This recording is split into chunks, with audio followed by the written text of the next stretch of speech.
What's up, everybody? Blessed be. My name is Manon, and you are watching Witch in the Working, where we will be discussing all things witchy in and around, throughout and about, above, below, and beyond. This video offers my personal views on the topic at hand. Please visit me on my other platforms as well, including Facebook, Instagram, and Patreon, all links down in the description below. The full script to this video and most of the others is available on my Patreon account for download if desired, to build your own Witch in the Working Book of Shadows. Do you need help with a spell or fancy a tarot reading? Shoot on over to my store, Bewitching and Bizarre, with choices listed down in the description below for your personalized working and or reading. Now, disclaimer here. I will be talking about Wicca in this video, but let it be known that most of the information I am about to share with you can be used on any path that you've chosen. Druidism, Luciferian, heathenism, etc., etc. Whether you're brand new to Wicca, been on the path a while, or just, witch curious and exploring what this whole thing is about, I'm really glad you're here. Because today, we're not just talking about what Wicca is, we're diving into how actually you would live it, like in real life. Not just during ritual, not just under the full moon, but in the grocery store, during your morning routine, and yeah, even while you're stuck in traffic. See, Wicca isn't just a spiritual path you step into during Sabbats or when your altar is perfectly set up. It's a way of being, a rhythm you carry with you.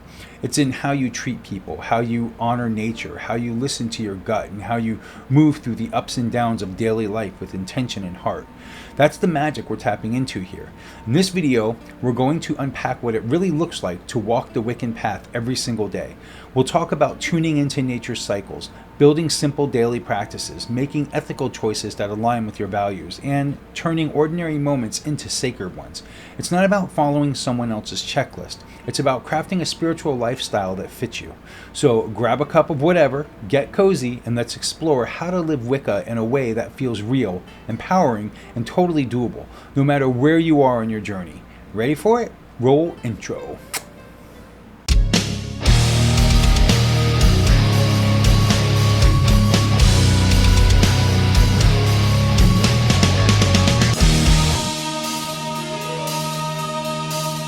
When most folks think of Wicca, their minds often jump to ritual tools, moonlit altars, and casting circles with a wand in hand. And while that's absolutely a part of it, living Wicca is so much deeper than what happens inside the circle. It's a way of seeing and moving through the world, a spiritual lens that colors everything from how we treat people to how we eat our meals or walk through the woods. This first part is all about the mindset shift, seeing Wicca not just as something you do, but something you live. At the heart of Wicca is the understanding that the divine isn't far away in some untouchable place. It's right here, right in front of us.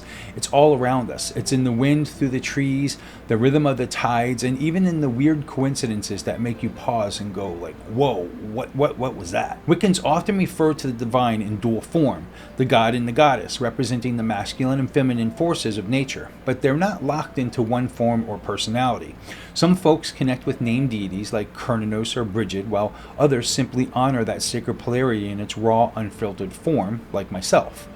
Living Wicca means recognizing this sacredness all around you, not just when the candles are lit. It's about noticing the full moon rise and actually feeling its pull, not because someone told you to, but because your spirit is tuned in.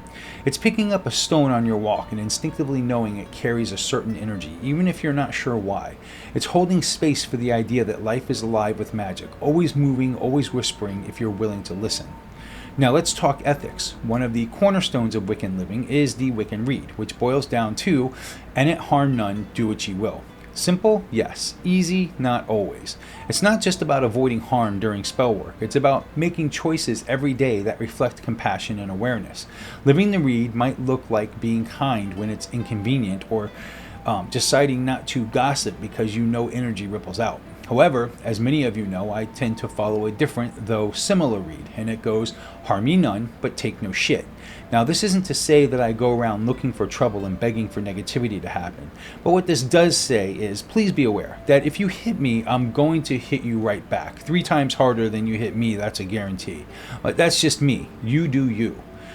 But, and this is important, Wicca isn't about being perfect. It's about intention. It's about being mindful of your impact, owning your actions, and learning as you go.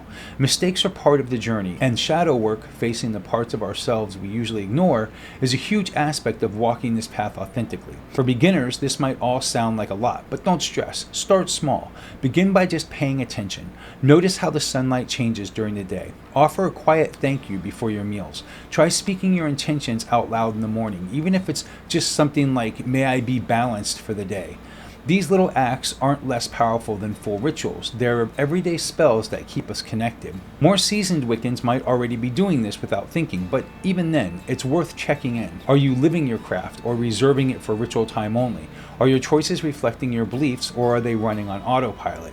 Sometimes even advanced practitioners need to pause and reconnect with that beginner spark, the wonder and curiosity that got us started here in the first place.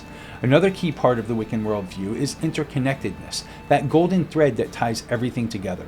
We are not separate from nature. We're part of the same system. When we honor our river, we honor ourselves. When we send healing energy to a friend, we're shifting the web that links us all. This belief naturally leads into eco-conscious living, empathy, and magical activism, because if everything is sacred, then everything we do matters. So living Wicca isn't about having all the answers or doing it right. It's about aligning your daily rhythm with your spiritual values. It's about being present, being kind, and being real. Whether you're lighting incense or just pausing to breathe with intention, you're practicing the craft. Wicca begins at the altar, but it truly comes alive when you carry it into your grocery runs, your commutes, your relationships, and even your toughest days. That's where the magic really happens, when it's part of who you are, not just something you do.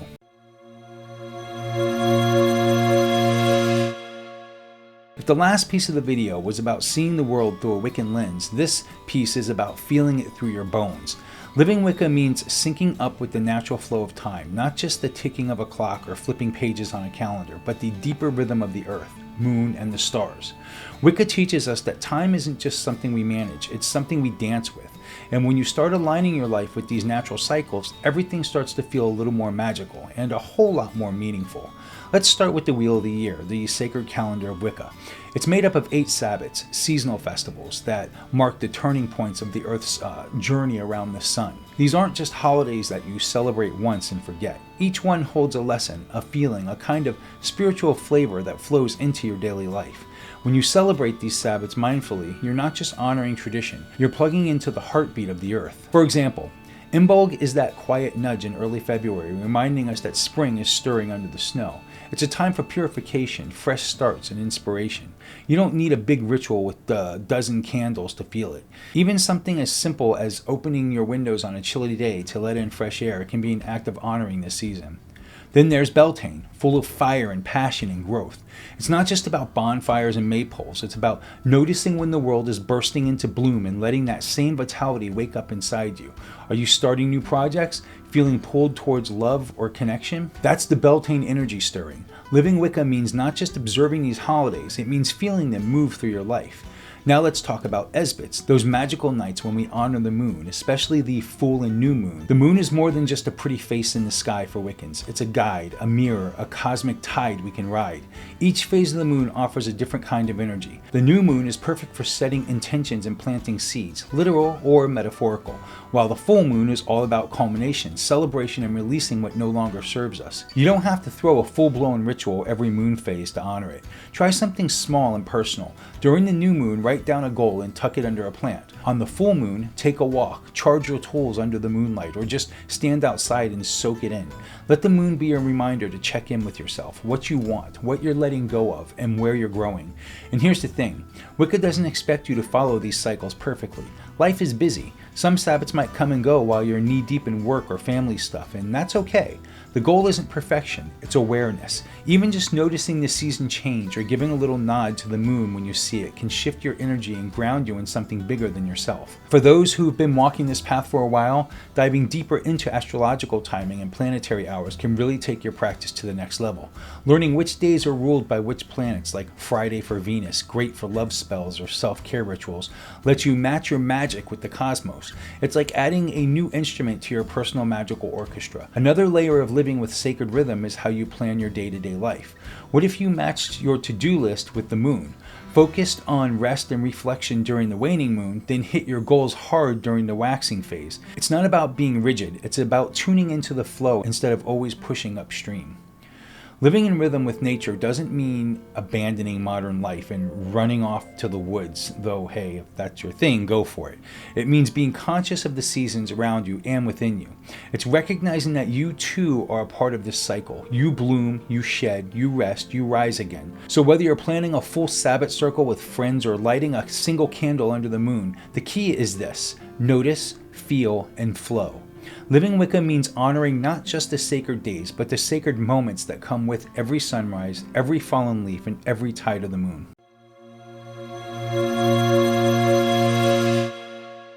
Let's be honest, life gets chaotic. Between jobs, errands, family stuff, and that never-ending pile of laundry, it can be tough to find time for elaborate rituals.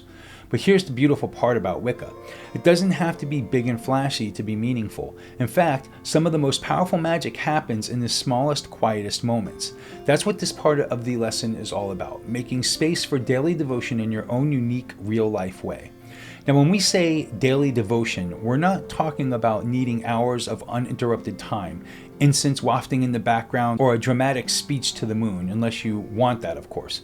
What we're really talking about is connection, tiny acts that tether you to your path, remind you of the divine, and keep your spiritual energy humming even on the busiest days. It might be something as simple as lighting a candle each morning with a quick whispered intention. May I move through this day with peace and balance. Boom, that's devotion. Or maybe it's stirring your coffee clockwise while thinking of something you're grateful for. You're not just having caffeine, you're starting your day in sacred awareness. See how easy that is? For beginners, these kinds of micro practices are a great way to build consistency without pressure.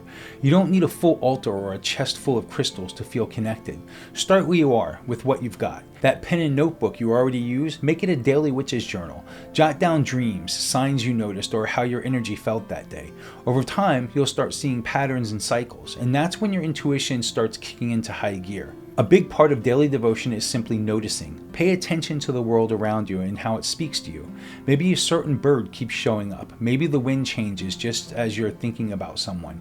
These aren't just coincidences. They're nudges from the universe. Learning to spot them is a devotional act in itself.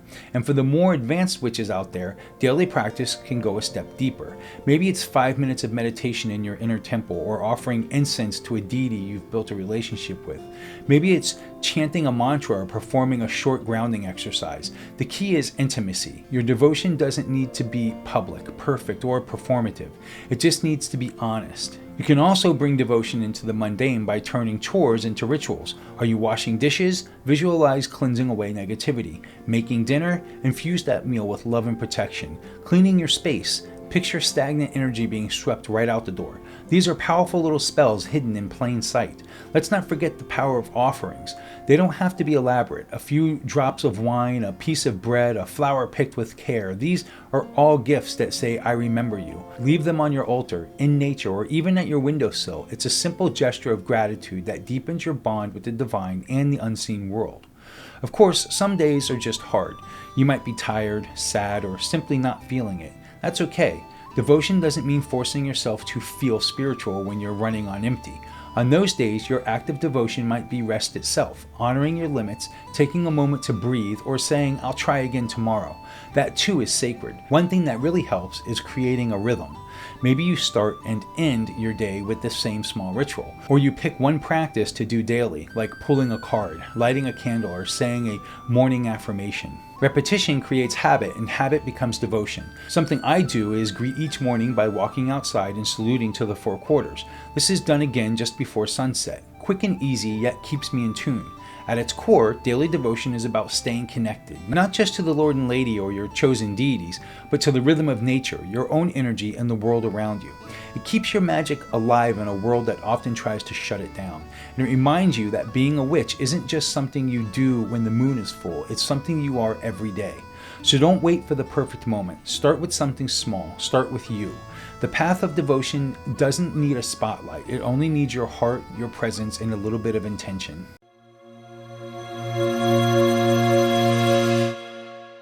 So let's look at this way. Being a witch isn't just about spells, sabbats, or rocking a pentacle necklace. It's also about how you show up in the world, especially when no one's watching.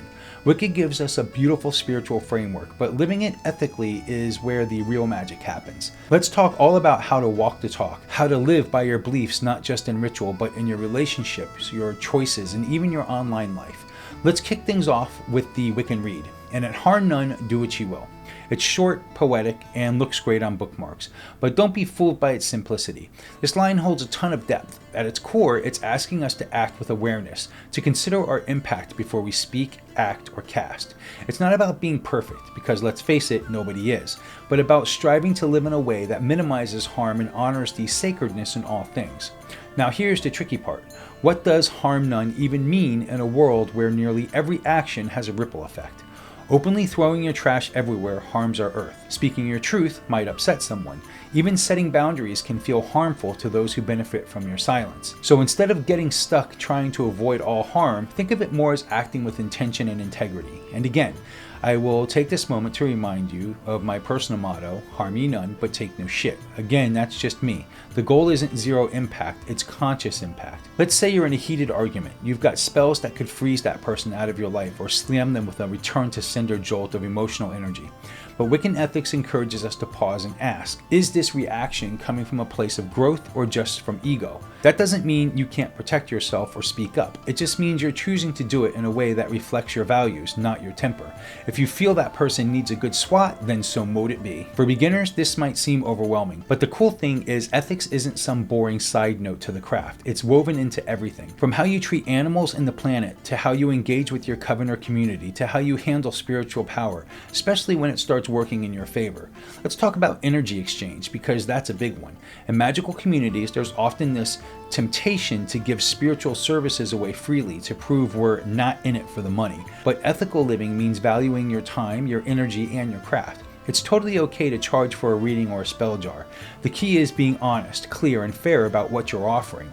No smoke and mirrors, no fear tactics, no empty promises. That's real integrity. Now, for the more seasoned witches, this invites some deep reflection.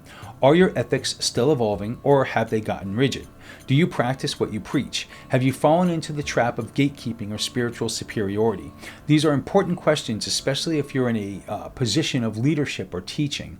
Remember, ethical living isn't about being right, it's about being accountable. Social media adds another layer. It's easy to throw shade online and walk away, but digital energy is real energy. Gossip, bullying, or clout chasing in spiritual spaces can damage not just reputations, but the energetic ecosystem we all share. The ethical witch asks, would I say this if they were standing right in front of me? Would I want this said about me? And let's not forget environmental stewardship. Wiccans see the earth as sacred, which means living ethically includes doing what we can to reduce waste, honor the land, and make sustainable choices. You don't have to be a perfect zero-waste eco-warrior to make a difference. Even small changes like recycling, supporting local artisans, or composting food scraps can align your lifestyle with your beliefs. At the end of the day, ethical witchcraft isn't about rules, it's about responsibility. It's about recognizing that your magic, your energy, and your voice have weight and using them wisely. You don't need a spell for every problem. Sometimes the most powerful magic is simply acting with kindness, speaking truthfully, or choosing not to engage in something that doesn't align with your spirit. So whether you're calling quarters or calling out injustice, your ethics are what give your craft depth. They're the anchor that hold your practice steady when things get messy. Because let's be honest, this world could use a few more witches who walk their path with heart, clarity, and courage.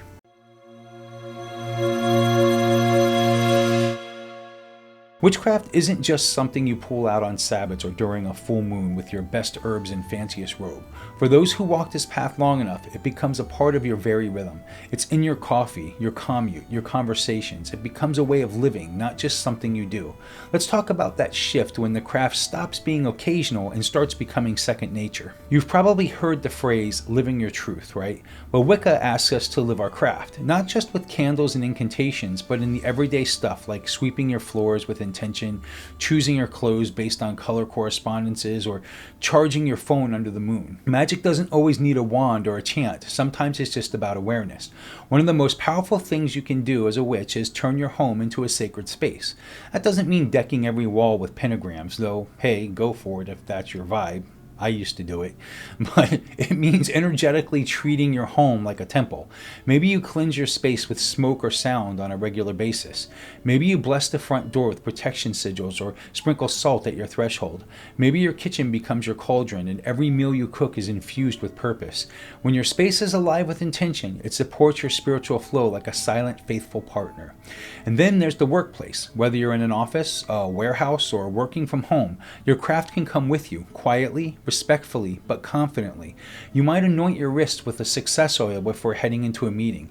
Maybe you keep a small stone in your pocket to help you stay grounded during tough conversations. Or perhaps you silently repeat a protective charm before entering a tense space. These little acts aren't about being flashy. They're about reminding yourself that you're empowered, even in the most mundane environments. One of the biggest shifts in making witchcraft a lifestyle is getting used to seeing the world through a magical lens. You don't just walk through a forest. You listen for omens and bird calls, read messages in the way the trees move. You don't just sleep. You dream with purpose, keeping a notebook by your bed to catch spirit messages or signs from your subconscious. You don't just clean your room. You energetically scrub out stagnation and let light in through both windows and willpower. For beginners, again, this might sound like a lot, but here's the thing. It's not about doing more. It's about adding just a little meaning to what you're already doing.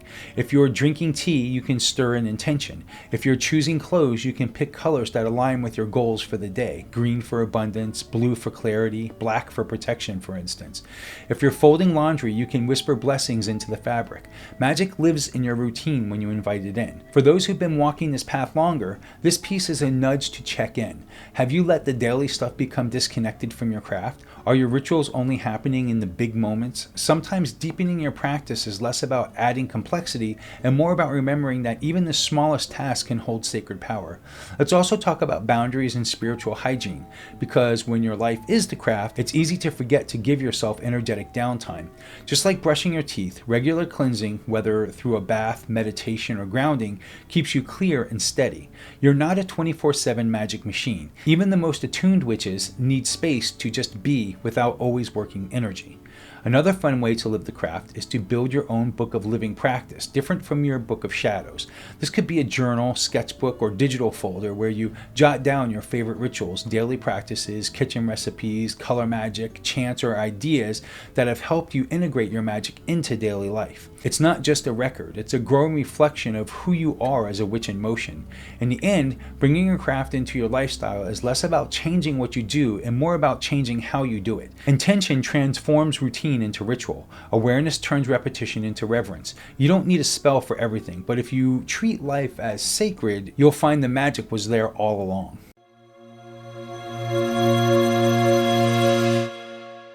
At the end of the day, living Wicca isn't about being perfect or mystical 24/7. It's about being present. It's weaving your craft into the cracks of everyday life, finding spirit in the ordinary, and honoring the sacred through your choices, rhythms, and intentions. Whether you're lighting a candle, stirring your coffee with purpose, or simply stepping outside to greet the moon, every small act adds up to a life lived in alignment with something deeper. The point isn't to escape the world, but to engage with it more meaningfully, with the eyes, heart, and spirit of a witch wide open. So wherever you are on your path, just starting out or decades in, remember this: your magic isn't confined to ritual space or ceremonial tools. It's in your breath, your words, your actions. The divine walks beside you in the grocery store, rides shotgun in your car, and lingers in your morning coffee. You don't have to seek a temple, you are the temple. Keep listening, keep learning, and most of all, keep living your craft out loud with courage, intention, and a little sparkle of everyday enchantment. Well, that's going to wrap up this episode of Witchin' and Working. What are some ways you live your particular practice? Let us all know down in the comments below. If you like this video, please give me a thumbs up and please subscribe if you haven't already. And don't forget to ring that little bell to be reminded of the wonderful and exciting future episodes to come. I love you guys and gals. Blessed be.